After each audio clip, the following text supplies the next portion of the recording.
Hola a todos, buenos días. Mi nombre es Alejandra Chic y el día de hoy voy a hablarles acerca de la comunicación humana. La conducta verbal es una de las conductas sociales más importantes, ya que nos permite transmitir información unos a otros. Como seres humanos nos podemos comunicar ya sea a través del habla o bien a través del lenguaje escrito. El día de hoy hablaremos acerca de cómo se produce y se comprenden dichas formas de comunicación. Para empezar, hablaremos acerca de cómo se produce y comprende el habla. El habla es una forma audible de comunicación basada en los sonidos que los seres humanos producimos. Es importante hablar acerca de la lateralización, ya que en el caso de la conducta verbal es una conducta lateralizada, ya que para la mayoría de las personas es el hemisferio izquierdo del cerebro el dominante del lenguaje. Y la mayoría de las anomalías lingüísticas ocurre tras una lesión del hemisferio izquierdo del cerebro, ya sea que la persona sea zurda o diestra. Sin embargo, es erróneo concluir que el otro hemisferio no tiene participación, ya que ambos tienen algo que aportar a nuestras capacidades lingüísticas. Por ejemplo, el hemisferio derecho participa en la expresión y el reconocimiento de la emoción del tono de voz y está también implicado en el control de la prosodia que hablaremos más adelante. Ahora bien, ¿cómo se produce el habla? En el caso de la producción del habla, es el área de Broca que nosotros podemos visualizar de color amarillo en la imagen, que se localiza en el lóbulo frontal izquierdo, justo delante de la región de la corteza motora primaria, la encargada de controlar los músculos del habla.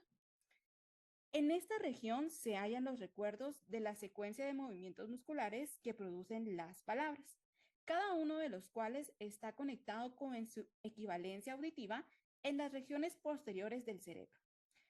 El área de Broca es necesaria para una producción normal del habla. Recordemos que hablar es básicamente producir un lenguaje con significado y para ello también utilizamos la lengua, labios y mandíbulas. Estos deben estar coordinados unos con otros, implicando así también la participación de los lóbulos occipital, temporal y parietal. Por ello, esta región es considerada la responsable de que nosotros tengamos algo que decir. Ya habiendo hablado acerca de cómo se produce el habla, vamos a hablar acerca de cómo podemos nosotros comprender el habla. Comprender es entender el significado de lo que se escucha o lee. Y esta tarea es llevada a cabo por el área de Wernicke, que se halla en la zona posterior del lóbulo temporal superior. Y en el área de Wernicke se localizan las memorias de los sonidos de las palabras. Cada una de estas memorias se conecta a través del área posterior del lenguaje con circuitos que contienen las memorias de las propiedades de lo que expresan las palabras y con circuitos responsables de pronunciar las palabras. El área de Wernicke es el que nosotros tenemos en este caso de color anaranjado en la imagen presentada en pantalla. Es por ello que el área de Wernicke es importante para poder comprender las palabras y producir así un habla con significado. Pero bien, ¿qué es lo que nosotros entendemos por significado? Como se mencionó anteriormente, el área de Wernicke está implicada en el análisis de los sonidos del habla y por lo tanto en el reconocimiento de las palabras. Veamos entonces un ejemplo. El significado de una palabra se refiere a los determinados recuerdos que se asocian a ella. Por ejemplo, si nosotros decimos la palabra lanzar, esto nos va a traer a nosotros recuerdos determinados que nosotros podamos asociar con la palabra. Por ejemplo, podemos imaginar a alguien lanzando algo o bien podemos imaginarnos a nosotros mismos con la sensación al momento de lanzar algo.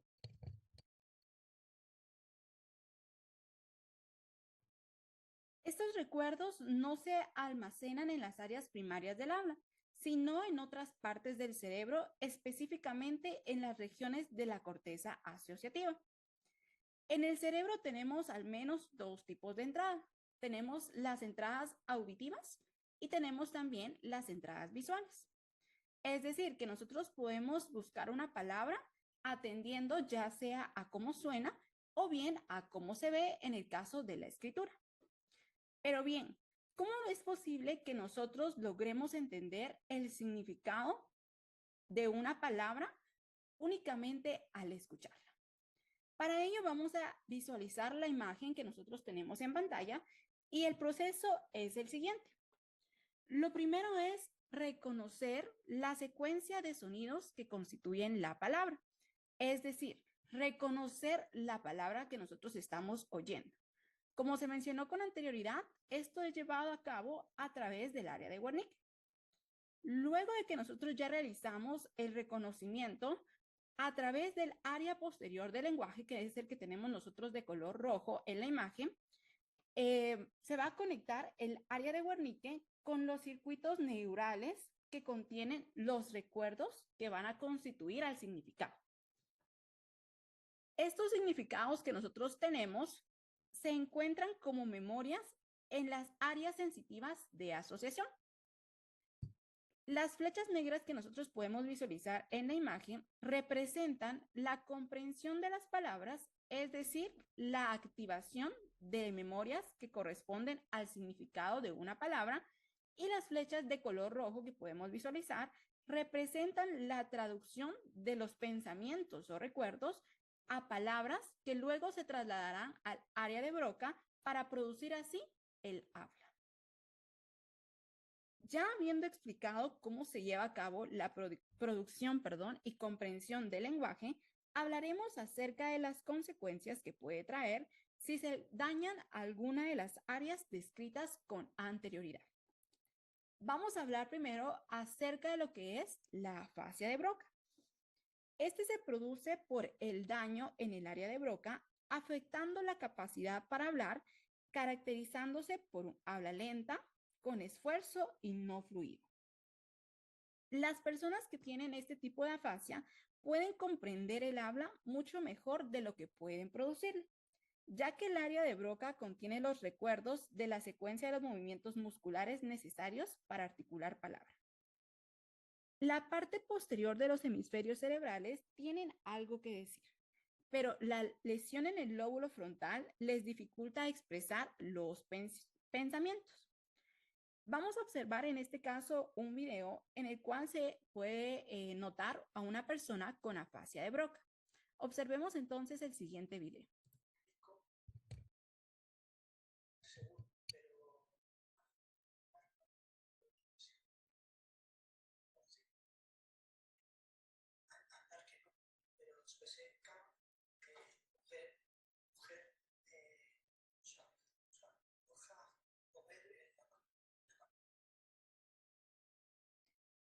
Como se pudo observar en el video, las palabras que dice la persona tienen significado, pero obviamente lo que dice no es correcto desde un punto gramatical. En general, podemos decir que las lesiones del área de Broca producen 3 alteraciones lingüísticas, las cuales son en este caso la agramaticalidad, la anomia y la apraxia.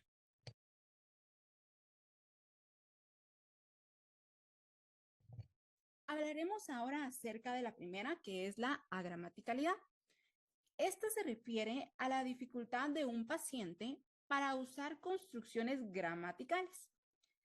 Vamos a plantear un ejemplo en este caso.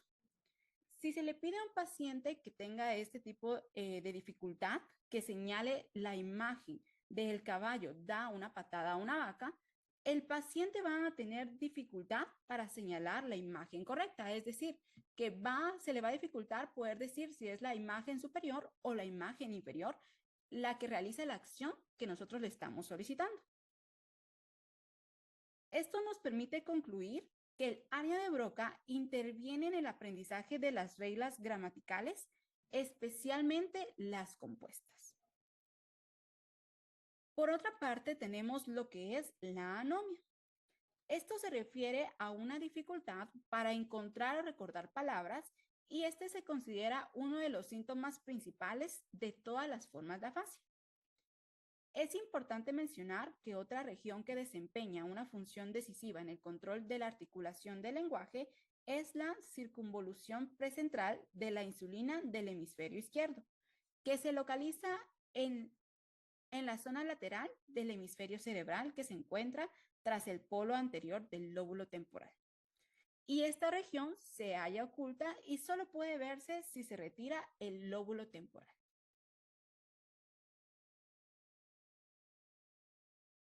Por último, tenemos lo que es la apraxia. La apraxia básicamente es un deterioro de la capacidad de programar los movimientos de la lengua, los labios y la garganta, que estos son necesarios para producir una secuencia apropiada de los sonidos del habla. Observemos ahorita el siguiente video de una persona con apraxia.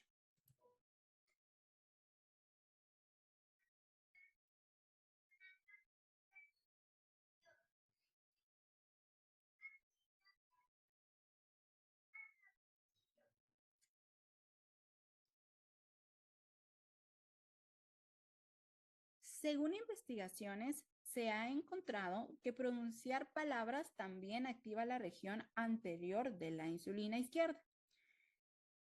Podemos dar aquí un ejemplo y la mayoría de nosotros creo que hemos tenido en un momento u otro dificultades para encontrar una palabra, incluso si esta es una palabra que nosotros conocemos bien, ¿verdad?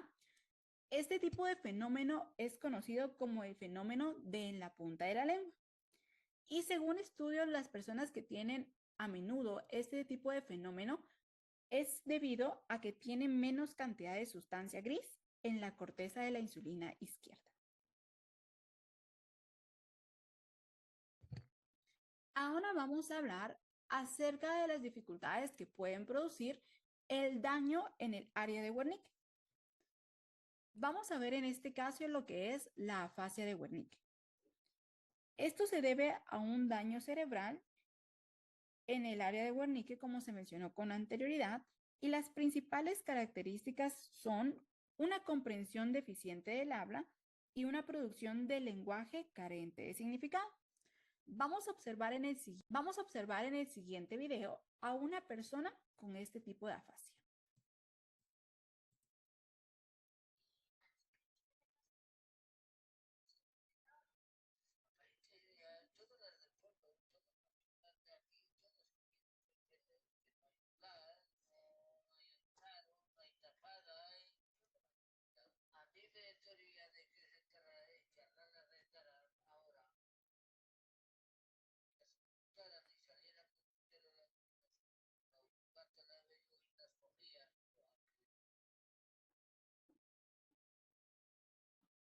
Algo que se debe destacar en personas con afasia de Wernicke es que a menudo parecen no ser conscientes de su alteración, es decir, no parecen reconocer que su habla es incorrecta.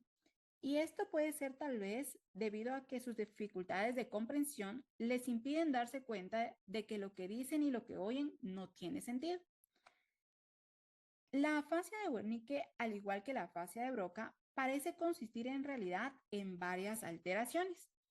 Las capacidades alteradas en la afasia de Wernicke incluye el reconocimiento de las palabras habladas, la comprensión del significado de las palabras y la capacidad para convertir los pensamientos en palabras. Vamos a analizar a continuación cada una de ellas por separado. Vamos a iniciar por el reconocimiento, también llamado sordera pura. Esto se produce debido al daño del lóbulo temporal izquierdo, llegando a producir un trastorno del reconocimiento auditivo. La sordera pura se caracteriza por la capacidad de oír, hablar y por lo general leer y escribir sin ser capaz de comprender el significado del habla. Y este se debe a una lesión en el área de Wernicke o a una alteración de las aferencias auditivas a dicha región. Es importante mencionar que no es una incapacidad para comprender el significado. En la imagen podemos notar nosotros una lesión en la región superior del lóbulo temporal, lo que ocasiona la sordera pura. Pero bien, ¿cuáles son las diferencias en las funciones de la corteza auditiva de asociación de los hemisferios izquierdo y derecho?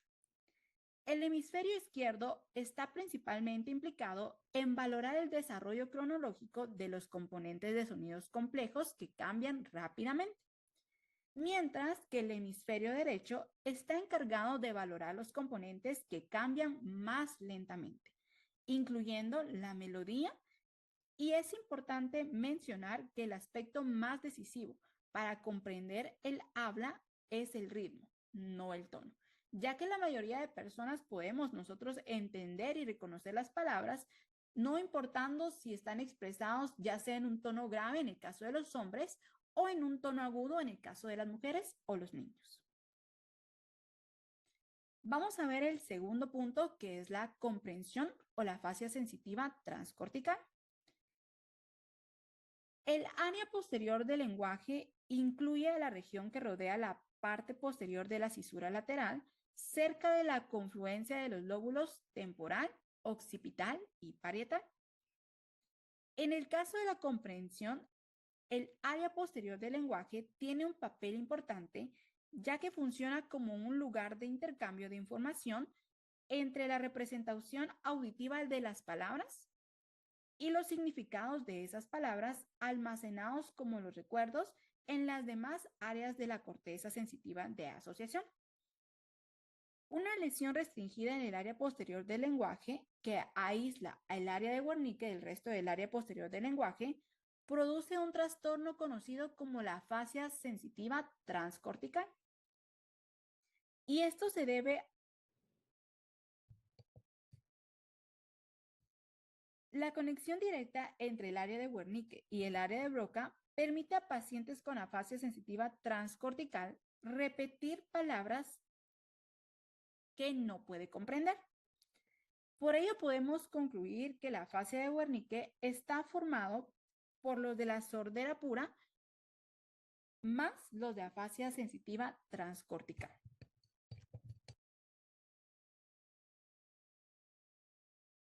Podemos notar en este caso cómo el área de Wernicke, el área posterior del lenguaje y el área de Broca están relacionados para poder así producir y comprender el habla.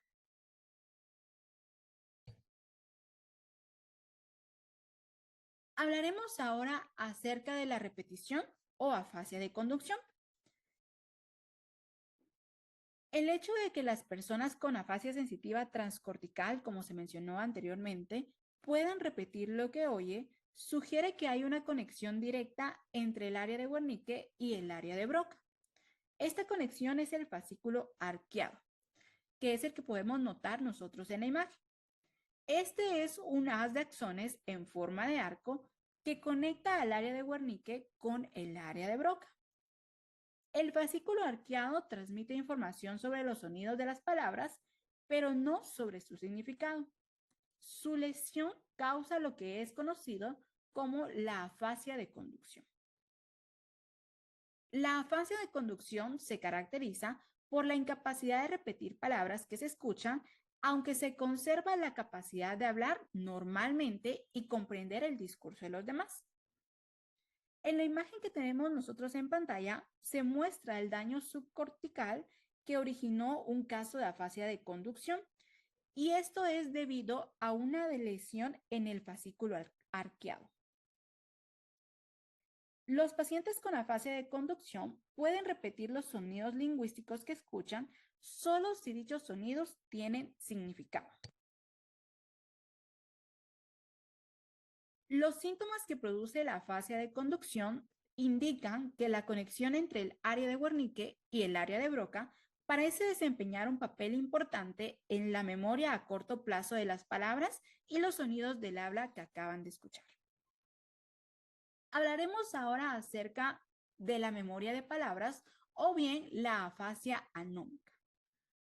Las personas con afasia anómica pueden entender lo que otros dicen y lo que ellas dicen tiene perfecto sentido, aunque con frecuencia eligen un modo indirecto de decirlo. La anomia se ha descrito como una amnesia parcial para palabras, en la cual las personas utilizan circunloquios para poder expresarse. Esto puede deberse a lesiones tanto en las regiones posteriores o anteriores al cerebro, pero solo las posteriores producen una anomia fluida. Generalmente, los pacientes que tienen anomia se les dificulta más encontrar sustantivos que otro tipo de palabras. Con lo mencionado con anterioridad, se puede decir que la comprensión del habla incluye un flujo de información desde el área de Wernicke hasta el área posterior del lenguaje y de ahí a varias regiones de la corteza asociativa motora y sensitiva, las cuales contienen las memorias que aportan significado a las palabras. Vamos a hablar acerca de la afasia en personas sordas. Es importante recordar que la comunicación entre personas con sorderas se da a través del lenguaje de señas.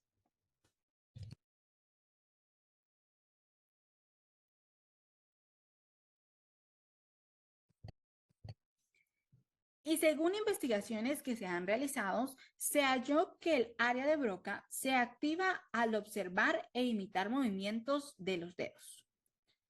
El hecho de que la gramática del lenguaje de señas sea espacial sugiere que los trastornos afásicos de las personas con sorderas que usan el lenguaje de señas pueden deberse a lesiones en el hemisferio derecho, el cual está implicado principalmente en la percepción espacial y la memoria. Sin embargo, todos los casos de personas sordas con afasia para las señas que hasta ahora se han analizado se debían a lesiones en el hemisferio izquierdo. Y los estudios de neuroimagen funcional muestran que las actividades que implican lenguaje activan las mismas regiones del hemisferio izquierdo en personas sordas y en personas con audición, como podemos observar nosotros en la imagen que tenemos en la pantalla. Es importante destacar que el hemisferio izquierdo desempeña un papel más importante en las capacidades lingüísticas de las personas sordas que utilizan el lenguaje de señas, al igual que en las personas que se comunican acústicamente.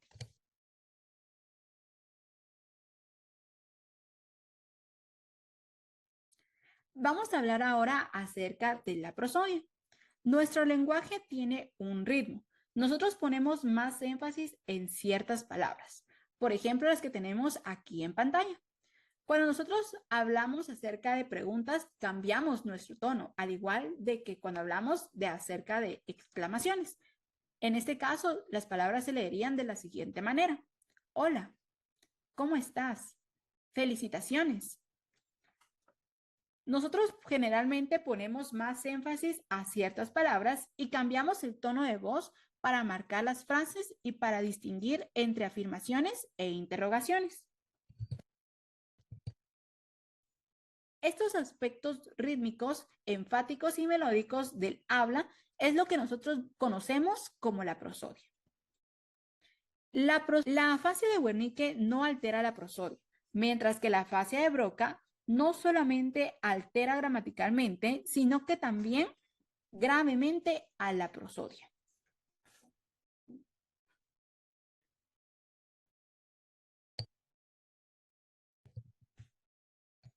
Como continuación del tema del habla, vamos a hablar ahora acerca del reconocimiento de las voces de las personas. Las personas aprenden a una edad precoz a reconocer las voces de determinados individuos. Incluso los recién nacidos son capaces de reconocer las voces de sus padres, que al parecer aprendieron mientras estaban en el útero materno. Algunas personas con lesiones encefálicas delimitadas tienen una gran dificultad para reconocer las voces. Este trastorno es denominado como fonoagnosia. La mayoría de los casos de fonoagnosia se debe a lesiones encefálicas. El reconocimiento de una voz determinada es independiente del reconocimiento de palabras y sus significados. Algunas personas han perdido la capacidad de entender palabras, pero siguen siendo capaces de reconocer voces, mientras que otras muestran la alteración contraria. Todos los casos de fonoagnosia adquirida, es decir, causadas por un daño cerebral, presentan lesiones en el hemisferio derecho, por lo general en el lóbulo parietal o la corteza temporal anterosuperior. Vamos a hablar ahora acerca de otro de los trastornos del lenguaje, que es el tartamudeo. Este es un trastorno del lenguaje caracterizado por pausas frecuentes, prolongaciones de los sonidos o repeticiones de los sonidos, sílabas o palabras que alteran el flujo normal del habla. Por lo general ocurre al comienzo de una frase, especialmente si la frase que se pretende decir es larga o compleja gramaticalmente. El tartamudeo no es consecuencia de anomalías en los circuitos neurales. El tartamudeo no es consecuencia de anomalías en los circuitos neurales relacionados con los programas motores del habla, sino el problema parece radicar más bien en los mecanismos neurales implicados en la planificación y el inicio del habla. Por ejemplo, el tartamudeo se reduce o desaparece cuando una persona lee en voz alta junto con otro orador, canta o lee al compás de un estímulo rítmico.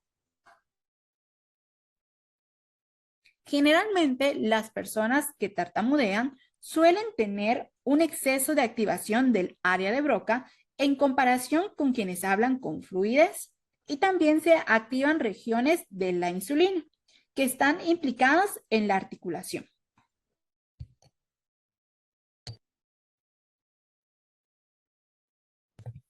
Como se puede observar en la imagen, las áreas sombreadas en naranja indican las regiones más activadas en el cerebro de los tartamudos, y las áreas sombreadas de color azul, las áreas activadas en el cerebro de personas que hablan con fluidez.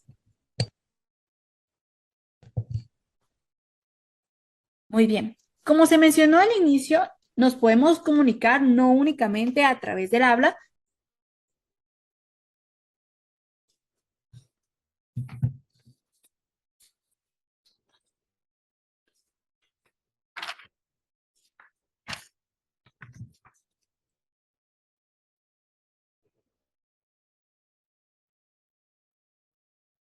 Como se mencionó al inicio, no únicamente podemos comunicarnos a través del habla, sino que también podemos hacerlo a través de la escritura. La lectura y la escritura se relacionan estrechamente con la escucha y el habla, dado que las capacidades del lenguaje oral y del lenguaje escrito tienen muchos mecanismos cerebrales en común. Vamos a hacer una breve relación con la afasia. Los pacientes con afasia de Wernicke tienen tanto dificultad para leer y escribir como para hablar y comprender el habla.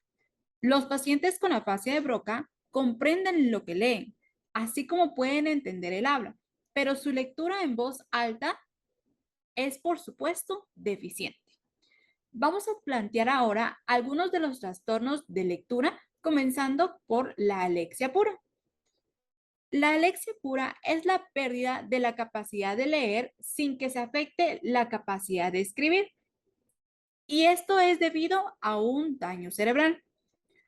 El trastorno se debe a lesiones que impiden a la información visual llegar a la corteza extraestriada del hemisferio izquierdo. Esta lesión produce una ceguera en el campo visual derecho y que destruye las fibras de la parte posterior del cuerpo calloso. En la imagen podemos observar una carta de una persona con alexia pura. El otro tipo de trastornos en el caso de la lectura y la escritura es lo que conocemos nosotros como la dislexia. Antes de hablar sobre los tipos de dislexia, es importante que comprendamos el proceso de la lectura. La lectura implica al menos dos procesos distintos. El primero es reconocer rápidamente la palabra como un todo y pronunciar cada una de sus letras. Cuando se ve una palabra que resulta familiar, por lo general se reconoce por su grafía y se pronuncia. Este proceso es conocido como lectura global de las palabras. Y en el segundo caso es el que se emplea con las palabras desconocidas. Para ello se necesita reconocer las letras individuales y saber cómo suena cada una de estas. A este proceso es lo que nosotros le vamos a conocer como una lectura fonética. Ya habiendo explicado un poco acerca del proceso de la lectura, vamos a hablar acerca de los tipos de dislexias. Vamos a tener lo que son las dislexias adquiridas y las dislexias del desarrollo. Las dislexias adquiridas son aquellas causadas por lesiones cerebrales de personas que ya saben leer, y estas pueden ser dislexia superficial, dislexia fonológica o bien dislexia directa. La dislexia superficial es una alteración que afecta a la lectura global de la palabra y refleja el hecho de que las personas con este trastorno cometen errores referente a la forma visual de las palabras y a las reglas de pronunciación. Por otra parte, tenemos lo que es la dislexia fonológica. Este trastorno de la lectura se pueden leer palabras conocidas, pero se tienen dificultad para leer palabras no conocidas.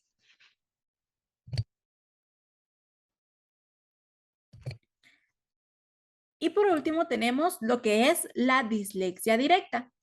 Los pacientes con dislexia directa pueden leer en voz alta, aunque no pueden entender las palabras que dicen. Vamos a hablar ahora un poquito acerca de las dislexias del desarrollo. Las dislexias del desarrollo se refieren a las dificultades de lectura que se manifiestan cuando los niños están aprendiendo a leer.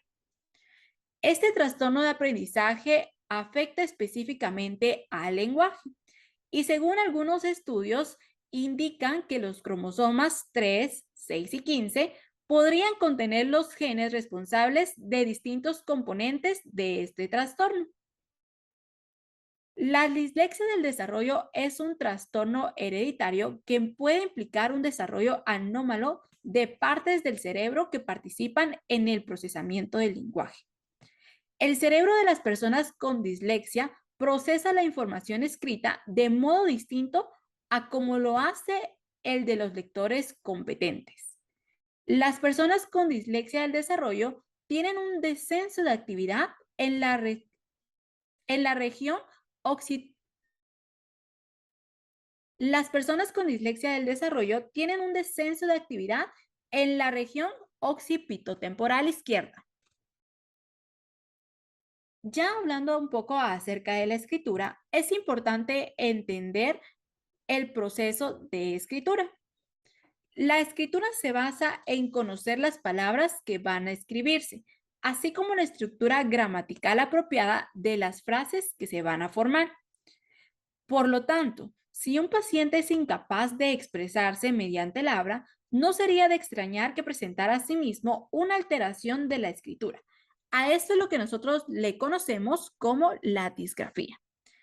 Básicamente, la disgrafía es un tipo de trastorno de escritura implicada en las dificultades de control motor, es decir, dirigir los movimientos de un bolígrafo o bien de un lápiz para formar letras o palabras. En el caso de la disgrafía podemos tener dos tipos. Tenemos lo que es la disgrafía fonológica, que esta parece deberse a la lesión de las regiones del cerebro implicadas en el procesamiento fonológico y la articulación. Las lesiones del área de Broca de la circunvolución precentral ventral y de la ínsula provocan este trastorno. Y por otra parte tenemos la disgrafía ortográfica. Este trastorno de la escritura se pueden escribir palabras de ortografía conocida, pero no se pueden escribir palabras de ortografía irregular. En la imagen que nosotros tenemos en pantalla, podemos observar que se representa el daño cerebral que causa la disgrafía fonológica y la disgrafía ortográfica. Se debe mencionar que las personas con disgrafía no pueden comunicarse por medio de la escritura, ya que no pueden convertir sus pensamientos en palabras.